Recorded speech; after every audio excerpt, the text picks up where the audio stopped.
সেই কতদিন ধরে ওঁত পেতে বসে রয়েছি। থানকুনি পাতাগুলো কবার ডাগর ডগর হবে, তাই তুলে নিয়ে যাবো বাড়ি গিয়ে রান্না করে খাবো। আর এদিকে দেখো কাদের একটা ছাগল এসে সব খাইয়ে ন্যাড়া করে দিচ্ছে।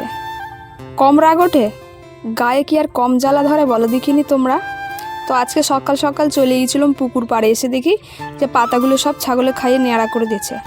মন খারাপ করে যতটুকু পাইছি ততটুকু নিয়ে তুলে নিয়ে জলের মধ্যে ফেলে দিয়ে ধুয়ে নিয়েছি।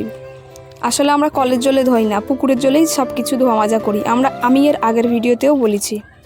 আর আমরা গ্রামে থাকি তো ওই জন্যই শাক পাতার অভাব নেই, যেদিক তাকাবা সেদিক শাক পাতা আর শাক পাতা। তাই আজকে একটু থানকুনি পাতা তুলে নিয়ে এসেছিলাম, ওটা বাঁটা বানাবো বলে। তো আমার ঠাম্মা আমারে চেয়েছে একটুখানি, বললো যে আমার একটু দিস তো, ভাত দিয়ে খাবো। আমি বললাম ঠিক আছে নিয়ে যেও খনি, একটু পরে আসলেই হবে। ও বাবা, সে ঠাম্মা দেখি আমার বাটা না হতি পান্তানি বসে গেছে। কি জ্বালা দেখো দিনই, বাটা খাবে অথচ একটু সময় সবুর করতে পারছে না। বাটা খেতে গেলে তো একটু সময় লাগবে তাই না? শিলপাটা ধোবো, তারপর আবার বাঁটবো এত কষ্ট করে, তারপর তো খাবো।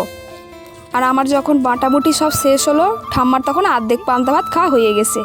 কি আর করবো, আমি বাড়ি চলে এসেছি। বাড়ি এসে আমি নিজে ভাত নিয়ে বসে গেছি। আর সত্যি বলছি বাটাটা মারাত্মক হয়েছিল, তোমরা একবার ট্রাই করো বাড়িতে। আর যদি খেয়ে থাকো নিশ্চয়ই জানবে এর স্বাদ কেমন, তাই না? তো আজকের ভিডিওটা এই পর্যন্ত, পরে দেখা হবে পরের ভিডিওতে।